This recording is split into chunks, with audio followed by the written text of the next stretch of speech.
William Ruto has taken over that business through proxies. He is the one buying fuel at negotiated prices where he has loaded his profit that is too high. That is the problem. The problem of Kenya is one of corruption, where the people in power have decided to steal everything from the Kenyan people. And in the process, they have brought the country down, setting the prices of consumer goods to unacceptable levels. So the way to fix the Kenyan problem, first and foremost, is to deal with corruption. And that I am clear in my mind. For you to fix corruption, you must not be corrupt yourself. Because the minute you steal, you are junior steal as well, because you cannot steal alone. As president, when you are allocating yourself tenders, you have to work with some fellows. And that is why you saw the other day, the PS for Petroleum, the CEO for Kenya Pipeline, the CEO for EPRA, decided what to do what their boss was doing. They decided to import their own fuel to make some money as well, the way he has been making. And he was so bitter, he sacked them and locked them up because they were competing for him in business. What we must do, we must deal with corruption. And let me tell you, I don't want to brag. I don't want to say that I am blameless. But I want to say that I've never been involved in corruption. If I had done any corrupt deal for the 2 years I was deputy president, I would be in prison today. William Ruto has tried to look for a fault in my life. He cannot get any. He is so frustrated. He has sent investigators to turn my life upside down to find out whether I've ever stolen anything. He cannot get anything. If I had dipped my fingers into the public coffers and stole even $500,000, I would be committed today. He is so frustrated that he tries to look for a fault for me because I have stolen nothing and he cannot get me imprisoned. He now goes to social media to listen to gossip. All he can say is what he is reading from what my adversaries are saying in social media. Oh, Rigathi impregnated a girl 9 years ago. Because there is nothing against this man. The man is white as snow. He's nothing. The other day he went to try to look for my relatives. Our brother died 9 years ago. We did succession, we finished. Everybody got his share.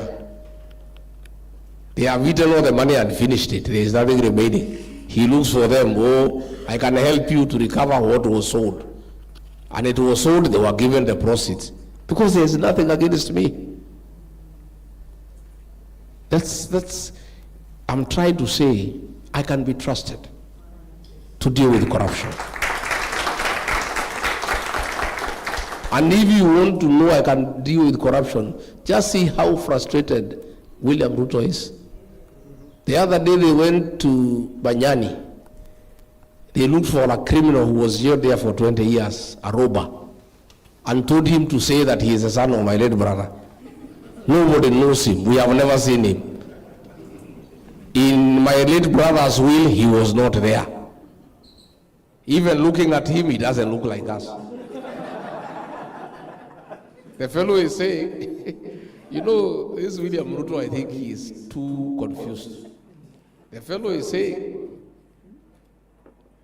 Rigathi organized for me to be jailed because my father had died. And he had left secrets with me. And Rigathi wanted those secrets. So Rigathi organized I be jailed for 20 years. Now he is saying those secrets he was given by his father when he died. Now this man was jailed in 2013. Gachagua was governor in 2013. He died in 2017 here in London. So you know these are people who are lost completely. And he is saying it is State House people who came and DCI and told me if I say something wrong against Rigathi, they can help me to leave prison. I'm still in prison now, they have not helped me. I'm saying if I was involved in corruption, I will not be here today. I'm a clean man. I'm the man to deal with corruption in Kenya. And that answers your question. We don't have a challenge. Our challenge is corruption, conflict of interest, and state capture. Once we deal with that, Kenya will move on and move on well.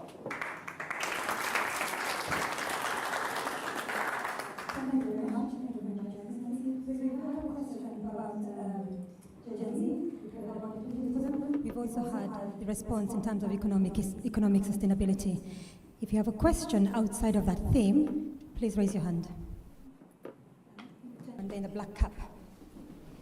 The one behind, yeah. Him first.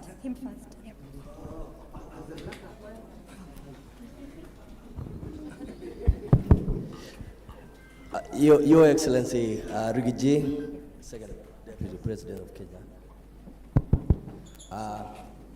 Mama Dolcas, karibuni UK, karibuni Swindon, and everybody else who is here, feel welcome. I just wanted to piggyback on... Say your name. Sorry, my name is Peter Kinyua, nimetoka Kiambu County. So I wanted to sort of like piggyback on your question, on what you just really labored about, corruption right now.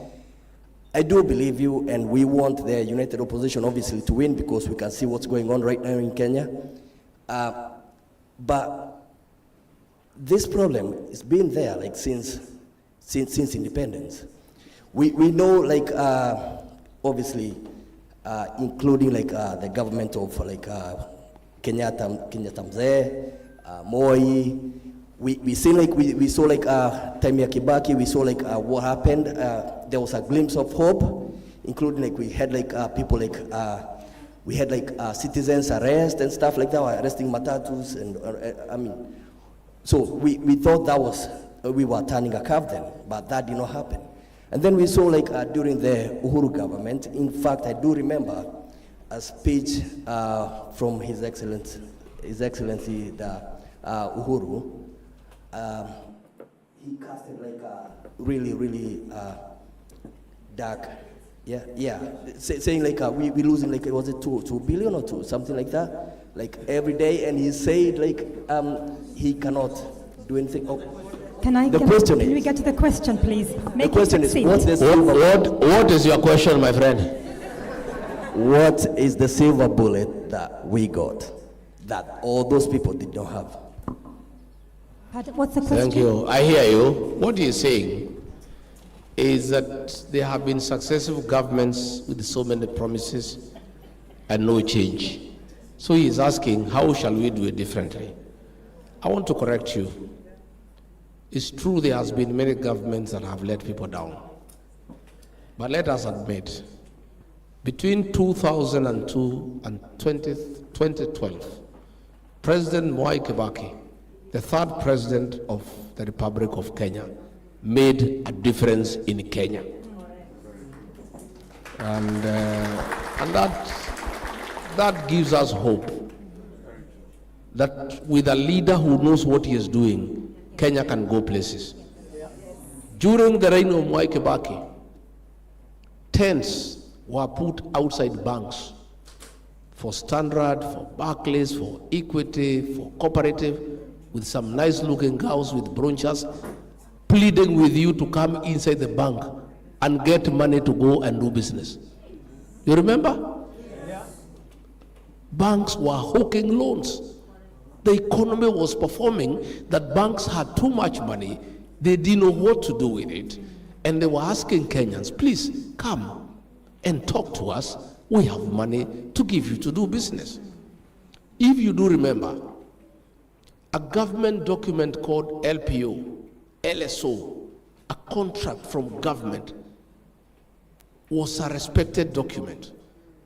During the time of Mwai Kibaki, if you got a government contract worth 20 million shillings to do a government contract, you walk to a bank or microfinance, they gave you 50% against that document because they knew you do the work and get paid and pay the bank. Today, if you go to a bank with a government document to a bank, you'll be arrested because nobody is paid. Pending bills today are in excess of 900 billion. People who have done work for county government, national government, they have not been paid. Their homes are being auctioned. Families have broken. Wives and husbands are not seeing eye to eye because of problems. Many people are in depression. Others have committed suicide because of pending bills. We want to restore the Kenyan document, government document, to what it was during the reign of Mwai Kibaki. It is Mwai Kibaki who brought the revolution called M-Pesa. For financial transactions, cashless, with ease. It is Mwai Kibaki who brought border. It is Mwai Kibaki who put up Thika superhighway. It is Mwai Kibaki who opened up the bypasses.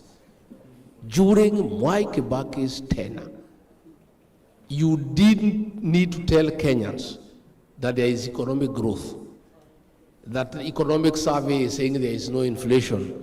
Oh, the economy is growing by 7%. Kenyans told you the story. They could feel the impact of the economy. That is what we desire. So I don't want you to give up to say that there have been successful governments and they are not working. We have a government that worked. And we are saying, even if we don't surpass what Mwai Kibaki did, for heaven's sake, Rigathi, why don't you restore Kenya to what it was during the reign of President Mwai Kibaki?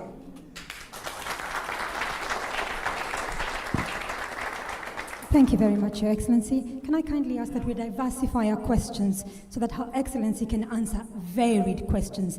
I just want to bring the chap with the black cap because both of you are sitting next to each other and I got you confused. So, step up. I will change gender. Correct. Thank you very much. I will change. A lady who has a question, you'll be next. The lady here, will be next. Sure. Kindly may we keep our questions simple and crisp, please.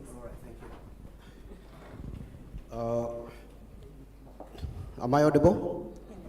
My name is Mbote Nguyai. I'm from Thika, born and bred. Your Excellency, People's Deputy President, welcome to Swindon. I'd like to wish you and your legal team the best of luck in the impeachment legal battle that's going through. And I'm hoping the wheels of justice will vindicate you because I think even a class 4 dropout will probably see some faults in the legal process. Wish you the best. My question, I had to write it, but just bear with me. Your Excellency, credible democratic processes are fundamental to national stability and public trust. In recent years, concerns have been raised around electoral transparency, fairness, and integrity of the voting process. Additionally, many Kenyans, particularly in diaspora, remain concerned about whether their votes are fully counted, protected, and reflect the election outcomes, alongside broader questions on the independence of institutions such as the IEBC and potential role of external influence in electoral processes. What concrete measures would you put in place to strengthen free, fair, and transparent elections to ensure that diaspora votes are fully safeguarded, counted, and reinforce the credibility of independence of electoral institutions in Kenya?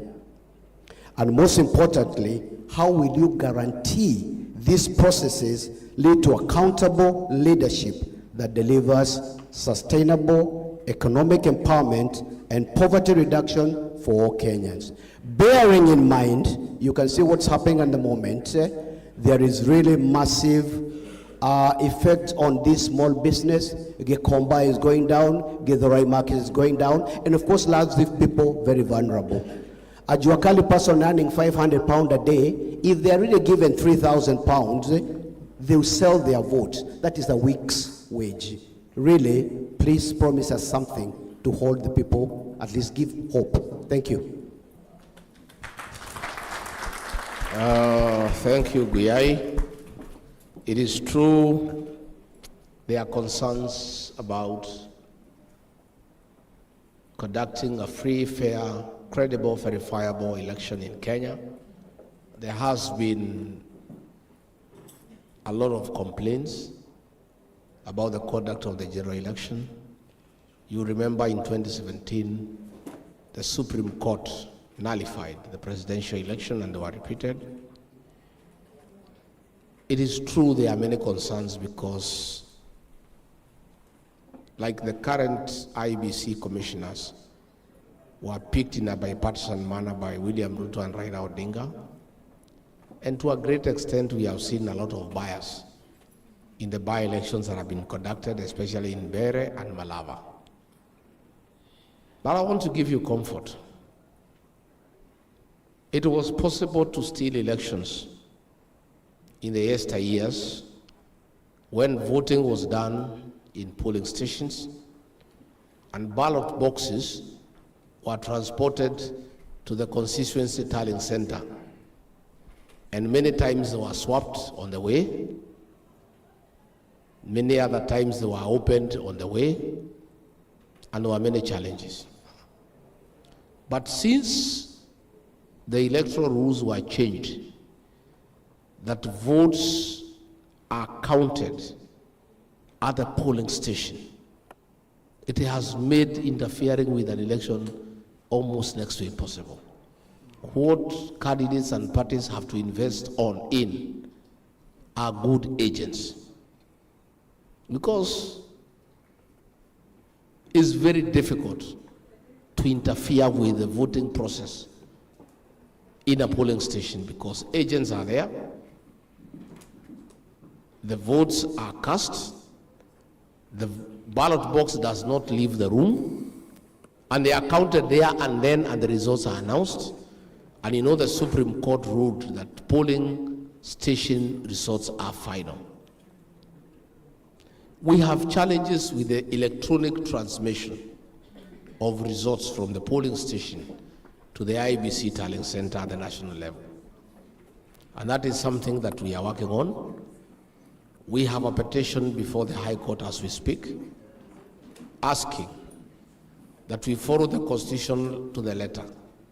The Constitution says there shall be a presidential election in every constituency. That means the presidential election is done at the constituency, the counting and the tallying should be at the constituency. That is similar to what happens in the United States, that you don't even need the chairman of IBC to tell you who has won. If the results of the president are announced in each and every constituency among the 290, the new president will be known by midnight. That matter is before court. But in the coming election, what gives me a lot of comfort, you can interfere with an election when it is neck to neck, when it's too close to call. Since these IBC commissioners are not impartial, we don't want to give them a role in interfering with the election. We want the margin to be so huge that there's nothing anybody can do. And that happened during a by-election we had in Narok Township, where DCP was doing very well. They tried to rig the election, but the gap was so huge, there's nothing they could do. DCP won the election. We want to have a gap of 5 million votes against William Ruto, such that there's nothing anybody can do. But I agree with you, as we move on into the future, there is need to tighten the electoral rules. There is need to tighten the way elections are conducted in Kenya, so that every election reflects the will of the people, the sovereign will of the people. And the elections that are not only free and fair, but seen to be free and fair, and they are also verifiable. We are preparing in Olkalau so that even if they try to interfere, the gap will be so huge there's nothing you can do. That is the situation we are in. And finally, I agree with you, Guyai. Politics is a struggle for scarce resources. Elections and democracy is about scarce resources. Who gets what, when, how, and usually not why. So we need to fix our democracy so that we have got good governance, so that resources can follow people. You know, where you are more, you get more resources. And that is what we need to do in due course. Strengthening democracy is a process. We are a young democracy, and we are doing well, and will continue to improve. And that is why here in the diaspora, you have said it correctly, you need to engage IBC. We are going to engage IBC as well. You are Kenyans. You have a lot of stake at home. You are interested in the way your country is governed, and you should be allowed an opportunity to make choices on the people to lead you. And I agree, when it is in London, it is quite inconvenient to everybody, that everybody has to travel all the way to London. Is very expensive, there's congestion. So much as the diaspora is engaging the IBC, we are also going to have a forum and also raise those issues, that they need to create more polling stations within our overseas countries where Kenyans are domiciled in large numbers, so that you too can have an opportunity to elect the people that you want. And it should be expanded, that it is not just for president. You should also be allowed to choose your member of parliament, your governor, your senator, your member of the county assembly, because those people also impact you one way or another. So those are things that we shall be following up together. Thank you, Guyai. Thank you very much, Your Excellency. Because of time, we'll try and take just the last 2 questions, but I'd like to even move it further down to this side. Any lady from that side who has a question outside of what we have had, kindly diversify the... Okay.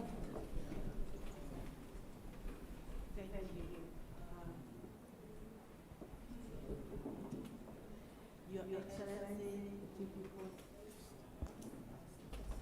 hello.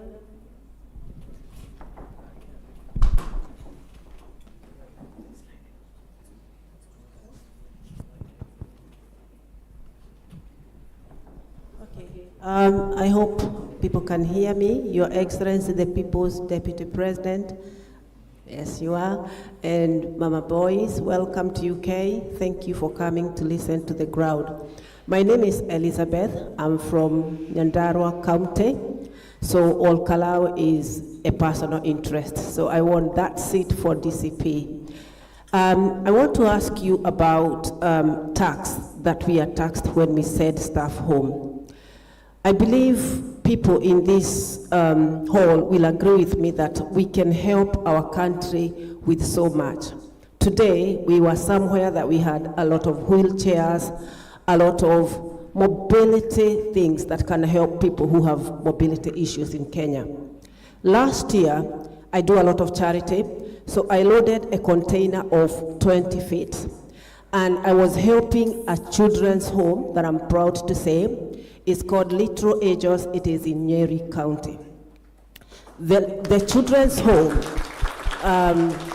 everything was theirs. So they applied for an exemption of tax. They were given by the Nyeri County.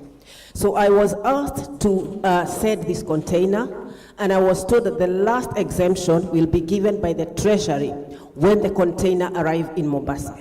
The container arrived in Mombasa, and lo and behold, the Treasury came back with a rejection and did not give me any reason as why it was rejected. So, People's President, I was snapped with a tax of 800,000 shillings. Now, my mom was very angry. She said, this is not something that you're bringing to pay school fees for your children. Is this charity of yours? And I was given a choice of abandoning that container so that they can divide themselves, or